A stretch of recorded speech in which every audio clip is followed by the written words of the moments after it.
Hey everybody, Levi from Amar Massage and Wellness. Thanks again for coming back to the channel and checking us out. Hope y'all are doing all right. Last couple of videos I was showing some stuff about the upper body and how to maybe kind of loosen that up a little bit, some strategies on that.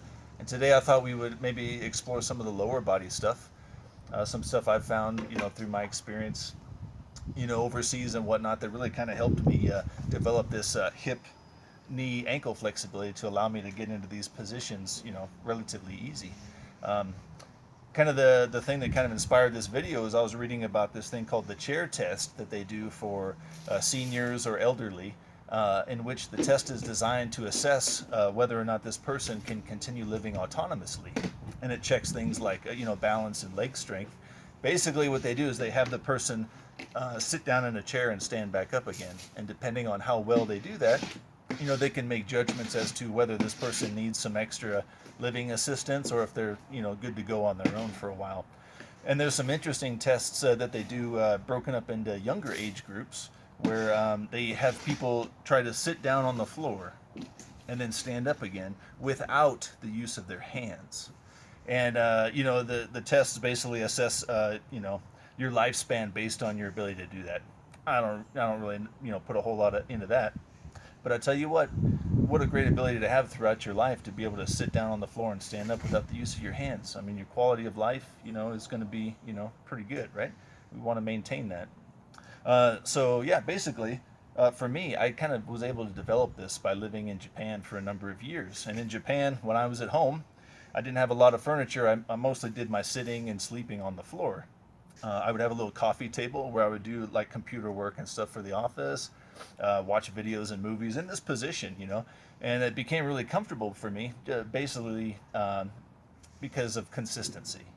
You do a little bit of this every day, this pain-free movement, and your body gets used to it, and eventually you're able to do it. Unfortunately, these days, this day and age, we don't get into this position very often. I mean, the most people will bend their knees is enough to get into a chair, right?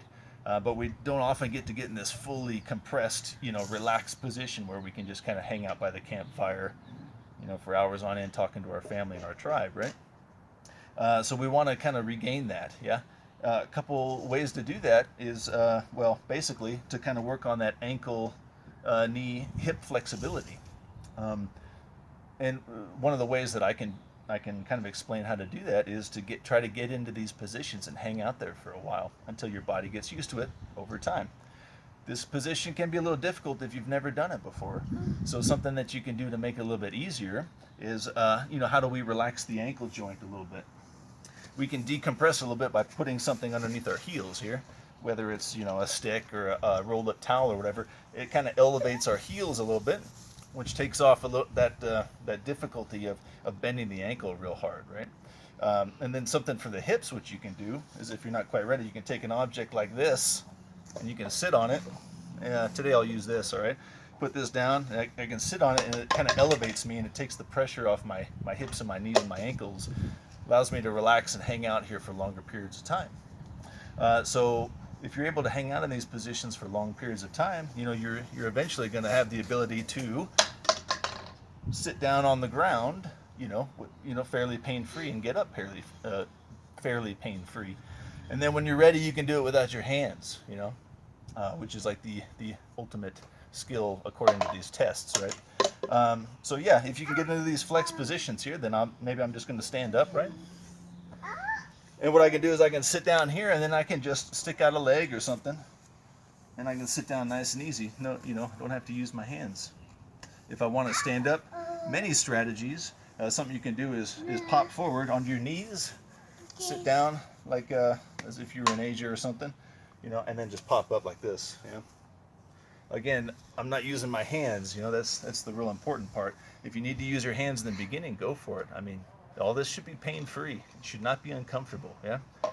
You can't do something consistently if it's painful and you're hurting yourself, right? That's counterproductive. So you want to do things that are nice and easy, something that you can hang out and work on the computer at home. We've got a lot of time doing that now, watching Netflix or whatever. And in the meantime, you're working on all this awesome mobility stuff. So this is a great one.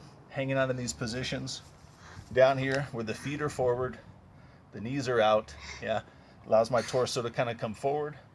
and my back is fairly straight. I'm not kind of struggling to be in this position. If you're struggling, get something under your ankles or your tail to kind of pop you up a little bit until you're ready to remove those and hang out in these positions for longer, right? So have fun with that. Don't hurt yourself. Take it easy, but you know, see if you can find some different ways to stand up and sit down, you know, without using your hands. You know, it might be a lot of fun to mess around with that. So anyway, love you guys. Take care. We'll see you next time. Say bye.